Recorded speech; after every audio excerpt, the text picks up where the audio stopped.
जीवन एक यात्रा है जिसमें सुख और दुख दोनों ही यात्री बनकर हमारे साथ चलते हैं। कभी सुख आगे निकल जाता है और कभी दुख पीछे रह जाता है। जो कभी दुख आगे बढ़ जाता है और कभी सुख दूर चला जाता है, परंतु यह सत्य है कि कोई भी परिस्थिति स्थायी नहीं रहती। जैसे दिन के बाद रात और रात के बाद दिन आता है, वैसे ही बुरे समय के बाद अच्छा समय अवश्य आता है। श्री कृष्ण ने गीता में कहा है कि जो हुआ वह अच्छा हुआ, जो हो रहा है वह अच्छा हो रहा है और जो होगा वह भी अच्छा होगा। इसका अर्थ यह नहीं है कि आप कर्म करना छोड़ दें, बल्कि इसका अर्थ यह है कि आप चिंता मत करो, अपने कर्म पर ध्यान दो और परिणाम की चिंता भगवान पर छोड़ दो। क्योंकि जब तक इंसान परिणाम से बंधा रहेगा तब तक वह दुखी रहेगा, और जब वह केवल कर्म करेगा तो वह मुक्त रहेगा। यही गीता का सार है। महाभारत का युद्ध केवल एक राज सिंहासन का युद्ध नहीं था, बल्कि यह धर्म और अधर्म का युद्ध था। अर्जुन रणभूमि युद्ध भूमि में मोह में फंस गया और अपने प्रियजनों को देखकर उसने हाथ कांपने लगे। उसने श्री कृष्ण से कहा कि मैं अपने गुरुजनों, भाइयों और रिश्तेदारों को मारकर कैसे जी सकता हूँ। तब श्री कृष्ण ने उसे उपदेश दिया कि हे अर्जुन, यह शरीर नश्वर है, आत्मा अमर है। जिसने जन्म लिया है उसकी मृत्यु निश्चित है, और जिसकी मृत्यु हुई है उसका पुनर्जन्म निश्चित है। इसलिए तू अपने कर्म से मत भाग। यही धर्म है, यही जीवन का सत्य है। इंसान की सबसे बड़ी भूल यही है कि वह खुद को शरीर समझ बैठता है, जबकि वह आत्मा है, और आत्मा को कोई जला नहीं सकता, काट नहीं सकता, डुबो नहीं सकता। आत्मा शाश्वत है। इसी सत्य को जो समझ गया वही दुख को मुक्त हो गया। संसार में जितना महत्व धन और मान सम्मान का है, उससे कई अधिक महत्व अपने अच्छे चरित्र का है। धन से आप वस्तुएं खरीद सकते हो, पर सम्मान और प्रेम कभी नहीं खरीद सकते। रावण के पास सोने की लंका थी, परंतु वह अहंकार में डूबा रहा, और उसका नाम आज भी बुराई के प्रतीक के रूप में लिया जाता है। जबकि भगवान राम वनवासी होकर भी त्याग, धर्म और सत्य के कारण आज भी पूजनीय है। यह सिद्ध करता है कि असली संपत्ति सत्य और धर्म है। श्री कृष्ण कहते हैं कि जब तक मनुष्य के अंदर मोह, लोभ और क्रोध और अहंकार रहेगा, तब तक वह कभी शांति प्राप्त नहीं कर सकता। शांति वही पाता है जिसने इन बुराइयों पर विजय पा ली है। समय सबसे बड़ा न्यायाधीश है। राजा हो या भिखारी, धनी हो या निर्धन, सबको समय एक ही तराजू में तौलना है।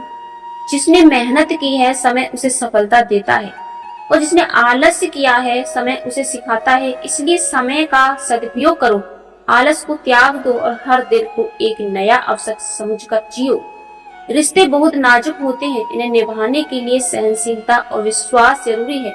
यदि विश्वास टूट गया तो रिश्ता टूट गया। द्रौपदी ने जब दुर्योधन के दरबार में पुकारा तो उसे अपने सब मौन रहे, पर श्री कृष्ण तुरंत आ पहुंचे और उसकी लाज बचाई। यह सिखाता है कि दुनिया चाहे छोड़ दे, पर भगवान कभी नहीं छोड़ते।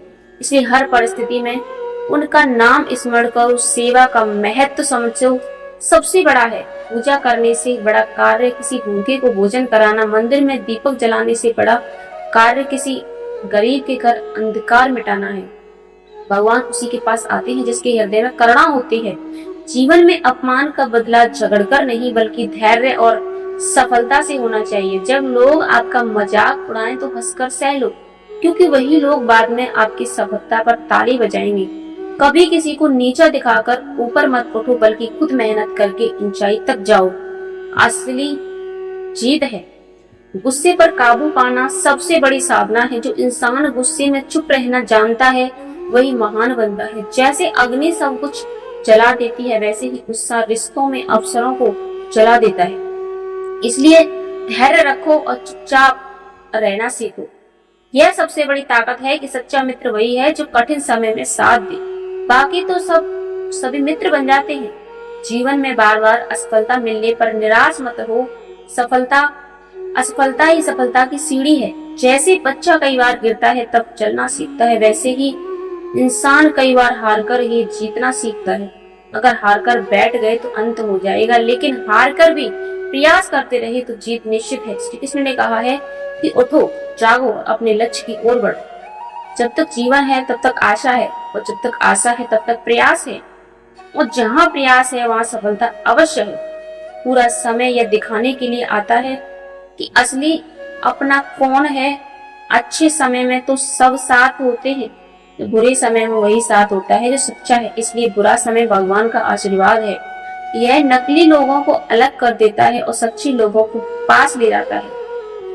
कभी भी अपने कर्मों पर घमंड मत करो, क्योंकि समय बदलते देर नहीं लगती। जैसे अर्जुन को गीता का उपदेश मिला, वैसे ही हर इंसान को जीवन में गीता का संदेश समझना चाहिए। गीता केवल युद्ध भूमि का ज्ञान नहीं, बल्कि जीवन का सत्य है। यदि हर कोई अपने कर्म ईमानदारी से करे, तो कोई दुखी नहीं होगा। हर कोई अपने हिस्से की जिम्मेदारी निभाए, तो कोई संकट नहीं होगा। भगवान श्री कृष्ण कहते हैं कि जो कर्म करता है वही महान है, जो कर्म से भागता है वह कायर है।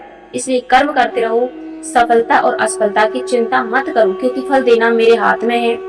मनुष्य के पास केवल कर्म करने का अधिकार है। यही गीता का अमर उपदेश है।